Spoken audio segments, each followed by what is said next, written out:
depending on what kind of hair loss they have. So if they have non-scarring, and the most common non-scarring is female pattern or male pattern hair loss, also known as androgenetic alopecia. In those patients, most of the time it's due to hormonal imbalance, but lab tests don't really help us that much with that part.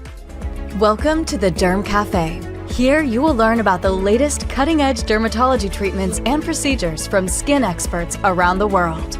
Now, on to today's Dermcast with your host, board-certified dermatologist and Mohs surgeon, Dr. David Harvey. Hi, and welcome to the Derm Cafe. In this episode, we'll be talking about hair loss, something that's a very common thing in our society today. And I have the pleasure of having a special guest, a good friend and colleague from Orlando, Dr. Sima Jain. Sima, welcome to the Derm Cafe. It's great to have you on. Thank you for having me on. Yeah, so tell me a little bit about yourself. Obviously, you're a board-certified dermatologist and have an expertise in hair loss. Tell me a little bit about what made you want to become a dermatologist. When I was in college, I thought, okay, I'm going to go to medical school. I want to be a neurosurgeon. I actually majored in neuroscience. Didn't really think about dermatology at the time. And then rotated with a neurosurgeon. Didn't really love it. Didn't think it was my calling. And so thought, okay, I'll do neurology. Spent time with the neurologist. Didn't really love it again. And there was a dermatology office right next to the neurologist at the hospital. And so I said, I took the day off of school. Let me just see. And loved it. I absolutely loved it. I loved so many things about it, including the fact that you could see kids, you could see adults, you could follow them, you could have continuity of care. I loved that skin is the biggest organ we have, and you can make such a difference when you treat patients with acne, hair loss, acne scarring, psoriasis, all these things that affect our skin. It's really nice when we can make such a difference. And so I was hooked. And then I went to medical school and realized that was one of the hardest fields to get into. And I thought, I am still going to do this because I love it. Yeah, that's the amazing thing. I mean, same with me. I think it's just everybody was happy in dermatology, and our exposures weren't that much to it. So you don't get a lot of emphasis with that in med school, but it is such a great field. And it's so great to have experts like you in hair loss and the arena of this, which is such a difficult topic. So tell me a little bit about what got you interested specifically in hair loss. Was that something that always interested you from the get-go, or is it something you kind of developed an interest in? Sure. So the first, I would say 10 years of practice, I didn't see that much hair loss. And so it wasn't something that I really focused on. And then about 6 years ago, I opened my own practice in Orlando, Florida, where I'm from. And I just started seeing so much more. And when I started seeing all this hair loss, I thought, gosh, I think that we as dermatologists can just do a better job. And so I started doing more research, more reading, digging more into trying to be creative about how to make it work, because it is so challenging and it's a little daunting because there's just so many aspects you have to address, and it's a little complicated. And so after I started getting better at it, because I had more patients that I was seeing, I feel like I had to do a better job at getting them better. I got better and better at treating it. And when I would give lectures at conferences, I would ask them, hey, can I talk about hair loss too? Because I just feel like there's so many things that I learned along the way, and there's no reason why all dermatologists, we can all do a better job. I think that's so true. And I mean, it is very daunting to tackle hair loss because it is such a wide range of diagnosis you can have. And there's such a psychological impact to the patient. They're young or just having pain in the scalp, and they just are losing hair randomly sometimes. And so to tackle that, the workup can be really hard. So the fact that you're doing that and sort of leading the way is really great. So when you tackle one of these difficult cases, tell me how you, just give me a little snapshot, how you break down hair loss when you're first evaluating a patient. Tell me an example of how they'll come into the office and what you're looking for and how you explain the basic differences. When they first come in, the first thing I'm trying to figure out is, do they have scarring hair loss or do they have non-scarring? Thankfully, most patients have non-scarring, which is much easier to treat. When they come in and we're evaluating the scalp, I will look and see if those hair follicles are still there. Are they obliterated? Is there any evidence of them? Is there any inflammation on the scalp that might be also contributing to hair loss? Pattern also helps. So different types of hair loss will have different patterns that we see clinically. Symptoms also make a difference, right? Is it quiet? Is their scalp comfortable? Is it really painful? Is it burning? Is it itchy? All those things are quite helpful to me. And then the last thing during the exam that's the most helpful is actually my dermatoscope. It's a handheld, almost like a magnifier polarizer that really helps me hone in on what exactly is happening. So when they come in, I'm trying to figure out what kind of hair loss do they have, scarring or non-scarring. I will do my evaluation. I'll go over symptoms with them. Once I look at their scalp, I usually have a pretty good idea of which one it is. And so if we take a step back and talk about the different types, so non-scarring hair loss is, as I said, much more common. And I tell patients it's kind of like a garden where your plants are they're not thriving, they're wilting. And something is going in your soil that's making your soil not as good. And so we have to figure out what are things that we can do. And so then we go over treatment options for that. Scarring hair loss is a little bit harder because we don't have as much time. It's basically like concrete going in the soil where the roots are, and it's essentially strangulating your plants, and those plants usually can't come back. So we don't have as much time. So that's really the biggest thing to kind of differentiate. Is it scarring or non-scarring? Because our treatments can be a little different between the two. Yeah, for the listeners out there, I think that's really important to understand that. So it's better to get them in early, right? When you start seeing hair loss, if it just starts and you're noticing, don't wait several months, especially if your scalp's tender. Would you recommend that to the patients? Absolutely. And it doesn't even matter if it's scarring versus non-scarring. The earlier you get in, the better, because I have patients who come and it's late in the game, meaning that they've lost a lot of hair. And at that point, the treatment's not going to make it as big of a difference. So the sooner you can get in, the better result you get. Can you elaborate also on some of the psychology of hair loss, what you see and what are some of the common factors? Because I know you can see it with, for example, stress, anxiety, different, even post-surgery when people are having complications. Can you elaborate on what people, when they come in, are you seeing these more commonly stress-related type things just because of our societal stresses, or just Sure. elaborate that a little bit? There are different types of hair loss that can come with stress. So what we call telogen effluvium. And I tell patients it's kind of like a light switch. Your hair takes so much work, right? There's just so much energy to make hair. And our body doesn't really care about our hair because it's not that important for survival, right? But we care about our hair. And so when there's stress, illness, kind of a fad diet, infection, I saw a lot of patients with COVID that unmasked a lot of hair loss because of that infection. So all of these factors where your body's like, hey, whoa, what's happening in my body right now, is trying to conserve all that energy. And so the first thing that goes is usually your hair, unfortunately. So it's kind of like a light switch. And then usually it's about 2-3 months that everything's looking good when that trigger first happens, but then you start noticing hair loss at usually about 2-3 months later. And it can last for 3 months, 6 months, sometimes it can even last a year. And it takes time for the hair to recover. And sometimes it doesn't even recover fully. A lot of stress, which unfortunately is part of our society and kind of our culture, that doesn't help us. And it certainly can make hair loss a lot worse. Yeah. And in that context, the fact is sometimes the treatment is just patience, where you have to wait a little bit of time, and that goes against the grain of people who are so anxious too.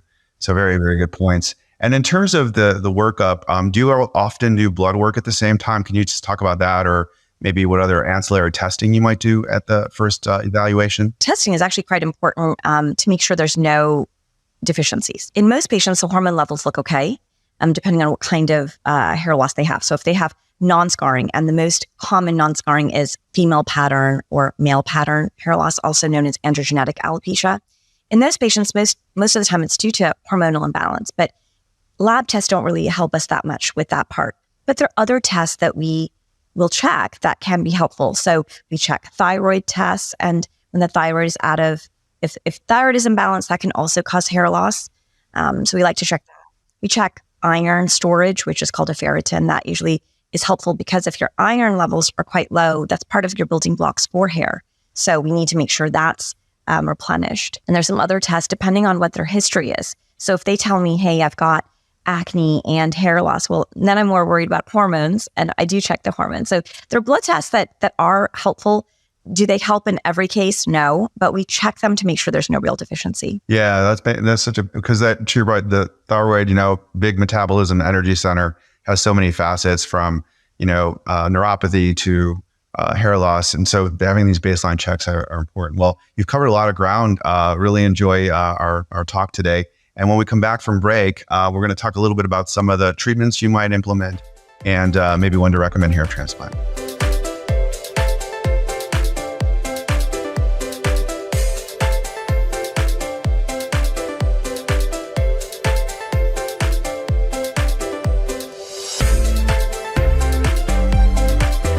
And we're back from break with Dr. Sima Jain, a board-certified dermatologist from Orlando and expert in hair loss. Sima, you kind of covered a little bit of the basic diagnostic and challenging issues with that. Let's talk about, change gears a little bit and talk about treatments. Sure. So tell me about some of the treatments that you often will implement for hair loss and how you kind of work through that with a patient. So there are different types of hair loss like we talked about, and the different types will also determine what kind of treatment we're going to do. So I'm going to go over the most common type of hair loss that we see and go over that treatment. And then I can briefly talk about other types of treatment as well. So for non-scarring hair loss, the most common is, like we talked about, female pattern, male pattern hair loss, also known as androgenetic alopecia.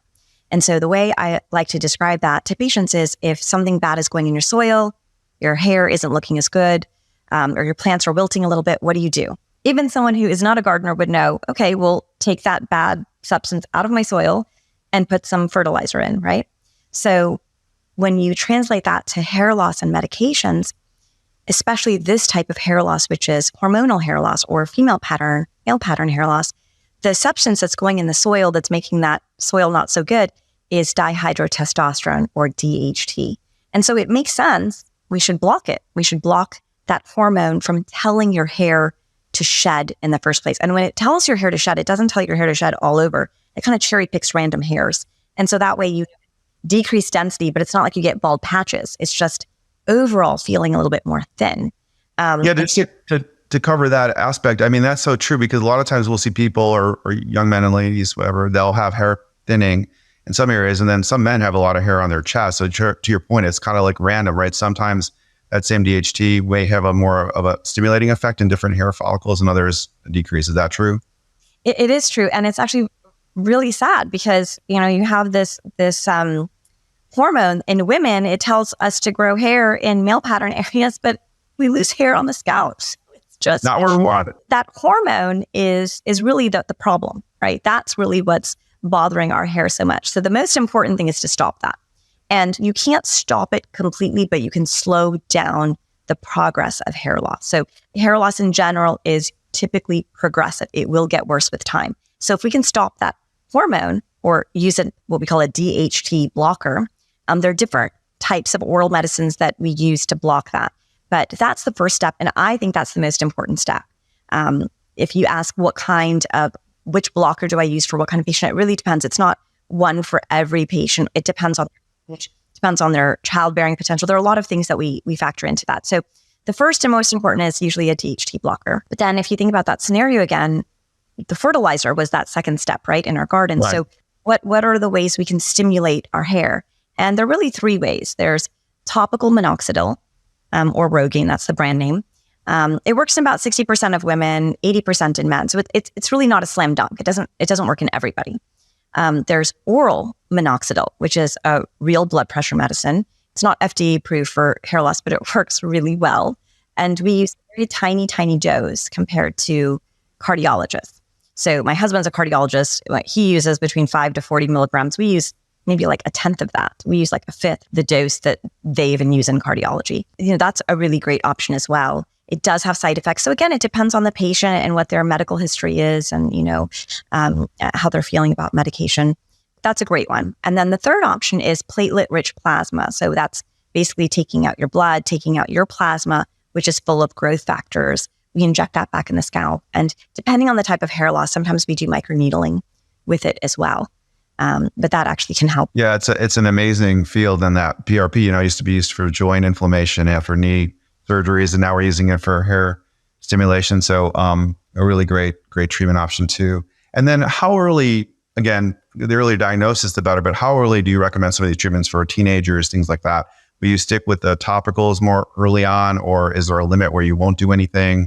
Can you explain that a little bit more? So, you know, I think for younger patients, it's actually more important to make sure that we are keeping as much hair as we can, because they're the ones that have a longer way to go, right? So if you're in your 70s and you say, hey, I want to be all in, that's fine. But when you're in your teens, I feel like you have so much time for that hair loss to get worse. So it's much, much harder for us to maintain what you have unless we start as soon as possible.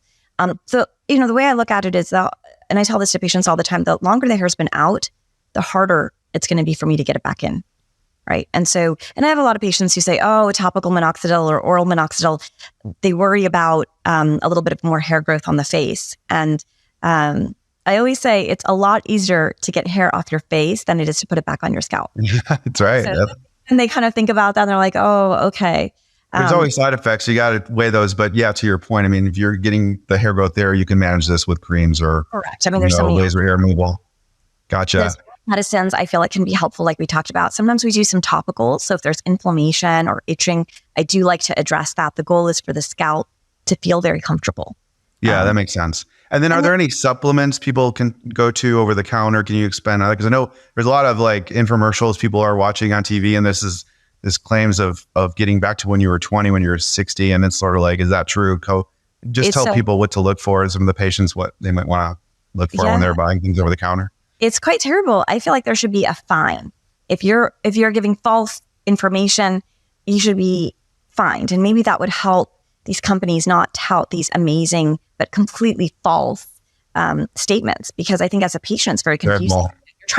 You're feeling desperate. You want to do something quickly, and you hear these amazing statements, and you buy these things, but some of them are not really good. So this is a really, really important point. Supplements. So there are a lot out there. The one that I really like that has the right ratio of vitamins and nutrients in general is there's one by it's called Untangled. It's by Skin Foundation, and it's a very good supplement because a lot of the ones that are out there have too much biotin. Has a little iron in there too, which I think most women and men too can be a little low on iron. So I think that's really helpful. And it has collagen and amino acids. So it's broken down and full collagen. And so I think that one's a really good one and can be helpful. I mean, almost all of my patients in my clinic are on it and do well. That's great. That's great to know. And then when do you recommend hair transplantation? I know that's kind of more maybe later in the game, or do you try to get that early also? How do you work up with that type of an approach for treatment? Sure. So hair transplants, I really recommend that when it's kind of late in the game and it's kind of too late for them to do these treatments and really have it make a sizable impact where they really want more hair.